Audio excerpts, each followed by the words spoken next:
Bonjour à tous. Aujourd'hui, on plonge dans un sujet aussi complexe qu'essentiel, la rémunération dans le secteur mondial du pétrole et du gaz. C'est un monde rempli de variables, un vrai casse-tête parfois. Mais l'objectif, c'est justement d'y voir beaucoup plus clair.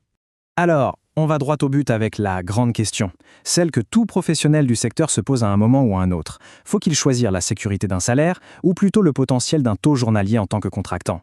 Eh bien, comme on peut s'en douter, la réponse est loin d'être simple. Ok, pour pouvoir répondre à cette question, il nous faut un outil. C'est indispensable. On a besoin d'un moyen fiable pour comparer ce qui est comparable, c'est-à-dire un poste de salarié et une mission de freelance.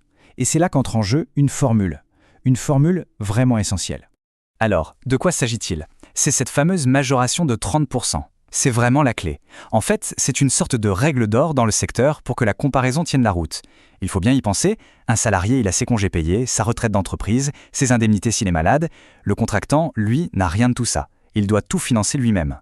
Et bien voilà, ces 30%, c'est exactement ça. C'est la compensation pour tous ces avantages perdus.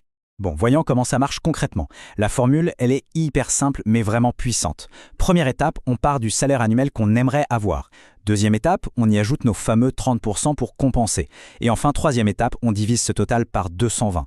Alors pourquoi 220? C'est le nombre moyen de jours qu'on travaille dans une année, une fois qu'on enlève les week-ends, les jours fériés et bien sûr les vacances. C'est logique. Et voilà le résultat avec un exemple chiffré. Prenons un salaire cible de 100 000 $ par an. On applique la formule et hop, ça nous donne un taux journalier d'environ 590 $. Tout de suite, ça devient beaucoup plus concret, n'est-ce pas? C'est vraiment l'outil de base à avoir en tête avant n'importe quelle négociation. Ok, on a la théorie, on a la formule. Maintenant, le plus intéressant, on va la mettre à l'épreuve du terrain. On va voir ce que ça donne dans la vraie vie en confrontant ce calcul aux chiffres réels de quelques-uns des plus grands hubs pétroliers et gaziers du monde.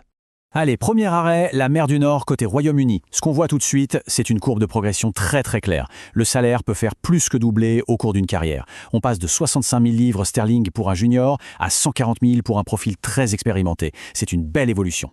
Mais attention, les chiffres officiels ne racontent pas toute l'histoire. Ce commentaire trouvé en ligne est très parlant.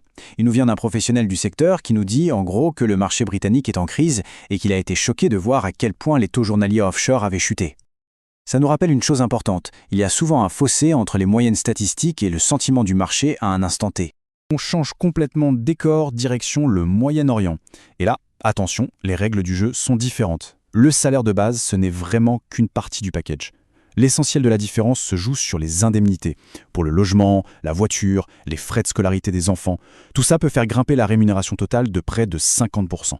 C'est absolument énorme et c'est un facteur décisif. Et un autre témoignage de terrain, cette fois-ci du côté des États-Unis. Ce commentaire nous donne une info précieuse sur les taux des contractants. On voit qu'il y a une fourchette assez large, qui peut aller de 650 à 1500 $ par jour, mais surtout, il nous donne la fourchette la plus courante, entre 800 et 1000 $. C'est une bonne info à garder en tête. Alors si on résume tout ça visuellement, voilà ce que ça donne pour les taux journaliers moyens. Ce qui frappe, c'est de voir à quel point l'Europe et l'Amérique du Nord sont proches. On est quasiment au coude à coude, juste en dessous des 1000 $ par jour en moyenne. Le Moyen-Orient est un peu en retrait sur le taux journalier pur, mais on a vu pourquoi avec l'importance des packages globaux. Bon, on a vu les chiffres, on a vu les régions, on a le quoi et le où. Maintenant, il faut qu'on s'attaque au pourquoi.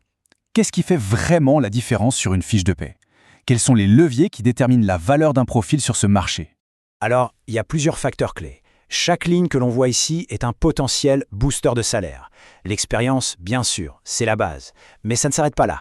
Les certifications spécifiques, comme le fameux IWCF Well Control, ça peut tout changer.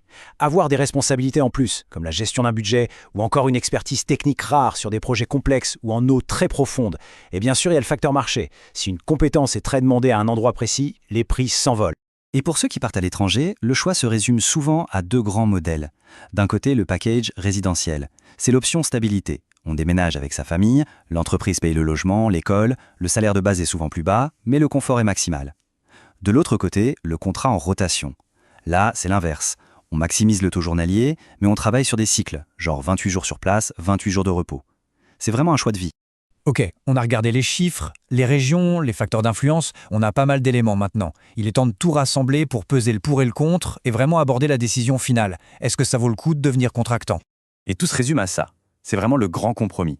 Côté pile, les avantages sont clairs. Le potentiel de gagner plus d'argent, c'est indéniable. Plus de flexibilité, de contrôle sur son temps, la possibilité de voir des projets très variés. Côté face, les inconvénients sont tout aussi réels. Pas de congé maladie payé, pas de retraite d'entreprise, une sécurité de l'emploi bien plus faible et toute la paperasse administrative à gérer soi-même. C'est l'éternel équilibre entre le risque et la récompense. Et justement, en parlant de risque, si l'idée de devenir contractant fait son chemin, il y a une chose, une seule, qui est absolument non négociable. C'est le filet de sécurité. Se constituer un fonds d'urgence qui couvre entre 3 et 6 mois de dépenses, ce n'est pas juste une bonne idée, c'est une obligation. C'est ce qui permet de dormir la nuit et de gérer sereinement les périodes creuses. Parce qu'il y en aura, forcément. Voilà, on arrive au bout de cette analyse, et tout ça nous ramène à la question de départ, mais avec, je l'espère, un peu plus de clés pour y répondre. Les risques sont sur la table, les récompenses aussi. La formule est là pour aider à objectiver les choses, mais au final, au-delà des chiffres, la décision est profondément personnelle. Elle dépend des ambitions, du projet de vie et de l'appétit pour le risque de chacun. La meilleure voie, finalement, c'est celle que l'on décide de construire pour soi-même.